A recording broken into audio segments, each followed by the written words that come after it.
Welcome back to Let's Play Civilization 5. In the last video, we extorted 17 gold from the Iroquois and declared war on them anyway. I don't know if that's going to piss off other civilizations thinking that we're untrustworthy, but whatever, we did it. This horseman's a little buggered at the moment, so what I'm going to do is shoot those guys with my ever-awesome crossbowman. Oh, he got a great general. That's lame. Let's go ahead and I'll use my 4Cs for this, because one of the advantage of mounted units is that once they attack, they are able to move again, which confounds the AI to no end. But this city has a attack range of 2. So I don't want to move into... Actually, I'm going to just leave these guys here at the moment. One, two. I will move him here. Zone of control is now back. It's not as good as it used to be in Civ 3. But essentially, since this unit and this unit is adjacent to this one, once these units move into these squares, they can no longer move again. So this crossbowman is safe.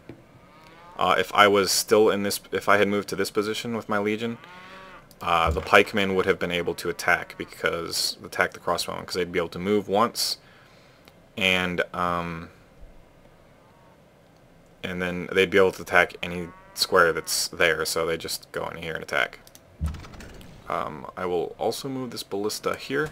If I moved it here, the Iroquois unit would be able to attack it. I'll move this ballista here.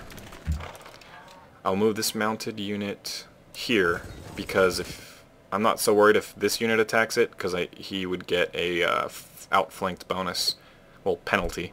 My unit would get a bonus because I would be flanking his unit. And you can start seeing why I love the combat in this game, because it's far more tactical than building a giant stack and attacking with it. I don't want to move this guy just yet. I can move him down here. He's plenty safe. However, this guy I need to get away from that pikeman, because pikemen and spearmen are double strength against mounted units. For obvious reasons, you can plant the pike in the ground, and I'm going to set this guy up. He can't attack yet, but if something does move within its range of 2, he'll be able to shoot at it. But again, if you're a pikeman or a spearman and you have cavalry charging at you, you plant your weapons butt first into the ground, and the cavalry charge is stopped cold.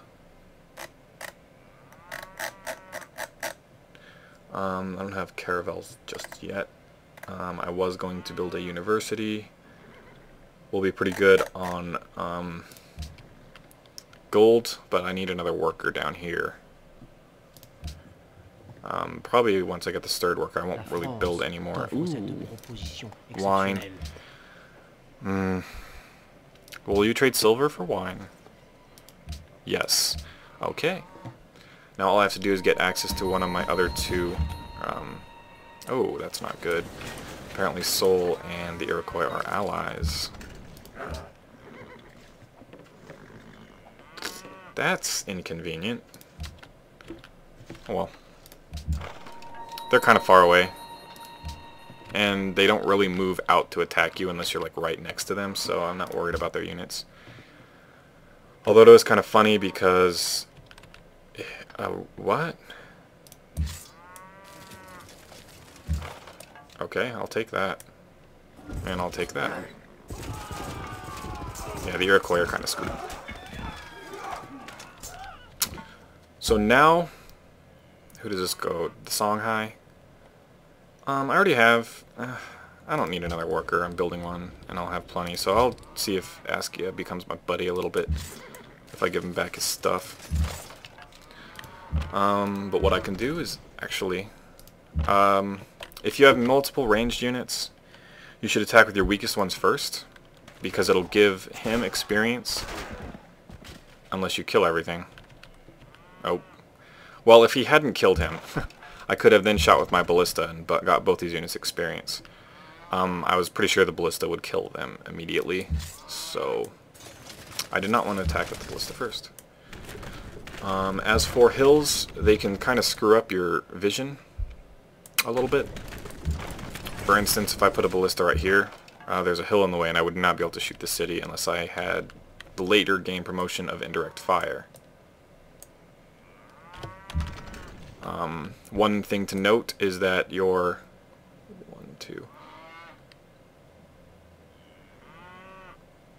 I'll move him here, is that your siege weapons automatically get indirect fire if you turn them into what they called artillery. Are they called artillery? I think so. Yeah, World War II era units. They automatically get indirect fire from being promoted to that. So you might not, if you're playing this, you might not want to get the indirect fire promotion if you're kind of close to getting artillery, because you might as well just go for something like logistics for 2 shots. It'll be 3 actually, because artillery can fire twice. I think. I could be wrong there. It's been a long time since I played this again. I'm thinking the best place would be here, because it connects to 2 roads. Got to be a little more efficient with your roads, considering that now they cost money for every single one that you construct. Let's see how quickly I can damage this city with my siege weapons. -4, that's pretty good. I think cities' hit points are technically like 20, as opposed to the 10 that units get. I can move him here because he'll be out of range of both of these guys. If I moved him here, he'd be able to move like that. He'd be able to attack me, but the pikeman would not, because he'd go here and he'd be instantly out of moves, I believe. It's a little confusing sometimes, so I'm not 100% sure, which is why I will not move that unit there. This horseman I will move here, however, and this ballista here so I can attack with it next turn. This horseman, I'm going to move back out of range so he doesn't get shot again. And there, although that horseman is now attackable by that pikeman, that was probably a bad move, but oh well. Oops. I'll leave him here. I don't think he's going to do anything. I just built a worker. I will now build... actually build stuff really fast. I don't need a workshop just yet. Perhaps a forge? No, I only have the 1 iron. I think the university will be better at the moment. Get me some more research. As far as I know, I'm pretty high on research, and I'm only 120 points behind the leader, and 30 points behind second place. Once I take over Hiawatha's capital, I will be considerably farther ahead. I will wait till next turn. I'll fortify him here. Fortify, fortify. Okay. Actually, I should have left this guy on this side so I could use him as an attacker. Build this city here. That tanked our happiness because you lose happiness for every city. If you can see, 10 generated from number of cities. 2, 4, 3. It is exactly 2 happiness per city. We are going to need a lighthouse here so I can expand out into the water. What I can do, as I won't build this road just yet, I will go straight to the dyes and improve that tile to get my unhappiness taken care of. That's the best thing that could have happened there. I have a huge defense bonus against him, because not only am I 3 strength stronger, I am on a hill, and that unit might have drill, which gives it... oh, actually, I can move this unit here. And then I can build a road here. So, shoot this guy.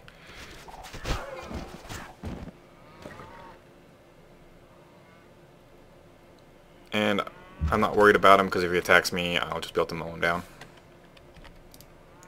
Bombard, set up. Bombard. Yeah. And bombard. What I will need to do is get these Legion onto the other side of the river, because if I attack across the river, I get a 25, I believe, penalty to my... they get a 25% bonus to their attack. So what I can do is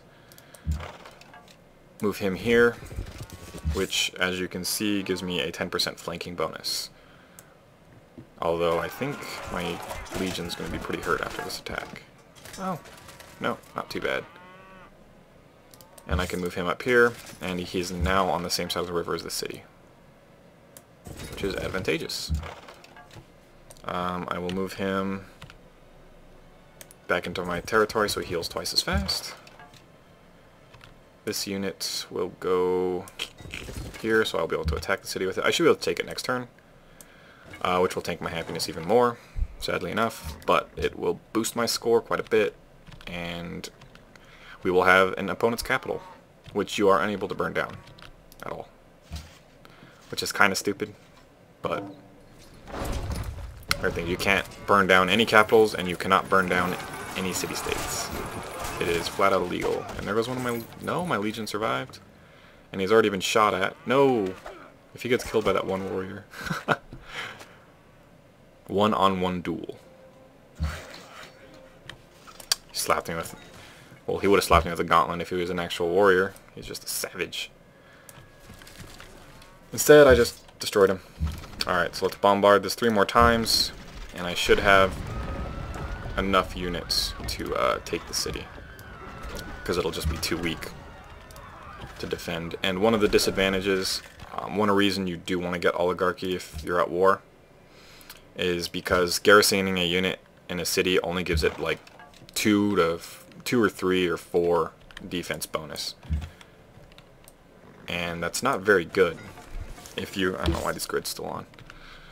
And if you have oligarchy, it doubles the bonus. So, but that pikeman can't do anything at all. So if I basically just fight against the city strength. If I take the city, the pikeman just dies, which sucks. And there. I'm gonna create a puppet. Puppeting the city will increase unhappiness by 10. Annexing the city will increase unhappiness by 15. Well, crap. Because, basically, you get 1 unhappiness for every single population point you have, period. Unless you are Gandhi. Then you gain plus 0.5 happiness. You also gain 2 per city, so a size 8 city would give you 10 unhappiness, which sucks because now my production is tanked, as well as my growth rate. So I really need to get that improved, and I really need to get a trade. No, wait, I should have more than that. Sugar. I traded away cotton. No, I traded away silver. So I need that silver back, or that silver back. Oop. But I do have some extra stuff to trade, so maybe perhaps Napoleon has a luxury resource for us. Furs. Continue. I really don't think I can get those off of him. I could trade furs for sugar and 30 gold. Nous refusons. No, he wants too much. You can usually trade 2 luxury resources for 1. The problem is I do not have 2, so spices for sugar and silk. Propose. No. 100 golds? What would make this deal work? He wants marble too. I'm not giving you my marble. These AIs can be crazy sometimes. They think they own the whole world. Heal. What I can do is, I can't go to peace with Sedan until I am at peace with the Iroquois. So I can maybe ensue for peace with the Iroquois, wait for my negative penalty to drop at Seoul, and then conquer Sidon. I don't know how you're supposed to say that. And then I can be buddies with Seoul, which would give me pearls. In the meantime, I could really go for some gold income to make buddies with somebody.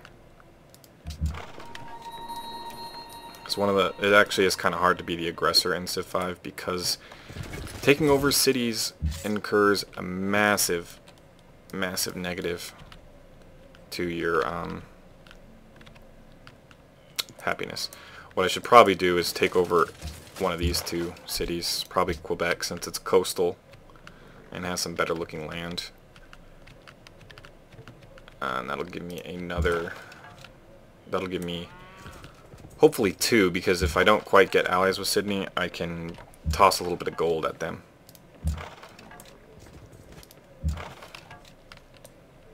And that would be helpful. Well, that was a fairly short war. Lasted all of what, like 3 turns? 4 turns?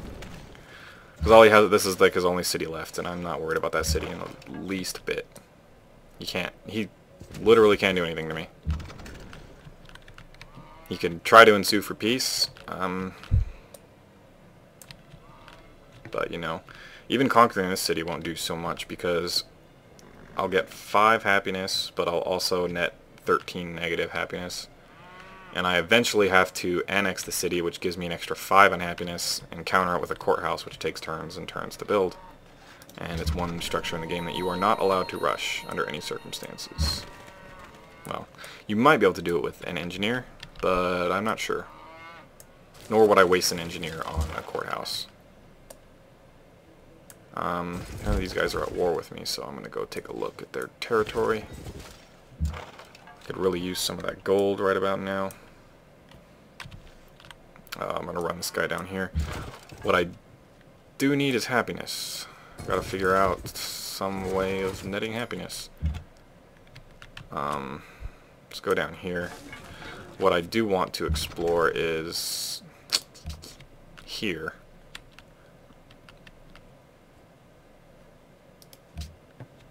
I do need a road connected to Onondaga. I think that's how you say that. That'll give me an extra 8 gold. Probably cost about 5 for the roads. Will be a bonus. Let's get him in here since he's hurt more. Oh yeah, I keep forgetting. Legions build roads. I'll leave him. Stay. Oh, next turn. That works. Okay. Looks like we got that. I now have a great merchant, apparently. Apparently I have more economical buildings than anything else.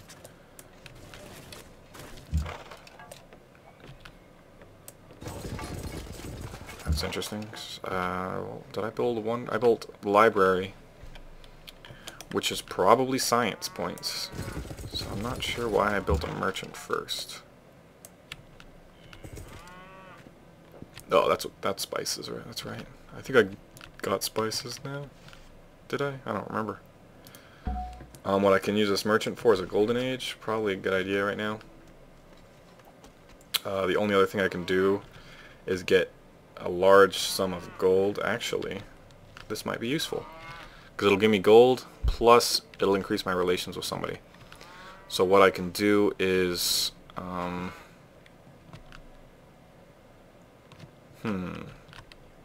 send it to Sydney,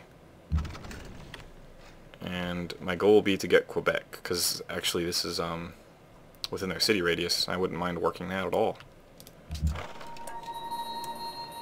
It's not the best thing in the world. It's only 2 production and 3 gold, but it's not terrible either. Not by any means. So, road here, and I'll have more gold. Not a lot, but some. Let's get my ballistas down here. Hopefully, once I get friends with Sydney a little bit, they'll want me to build a road to them, which will give me a nice large boost in influence with them. So they'll be my friends longer. Peace treaty. He's going to give me 4 gold. Sure. I don't feel like sending troops to kill you at the moment. Plus, I don't want to be at war with Seoul anymore, so I'll make peace with them. Get a road built here.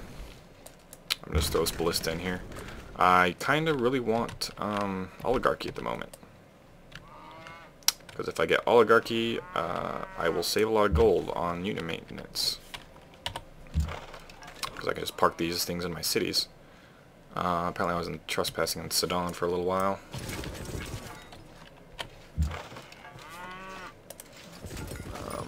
I have nobody to fight yet. I'm going to have to fight Askia next since he's closest to me. That is unless I go to war with city-states, which I probably will. I will probably kill Quebec and steal that.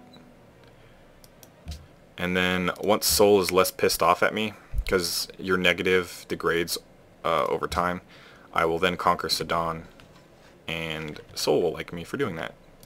Of course, I'll have to pry the ally status away from the Iroquois, which you are able to do. Actually, it's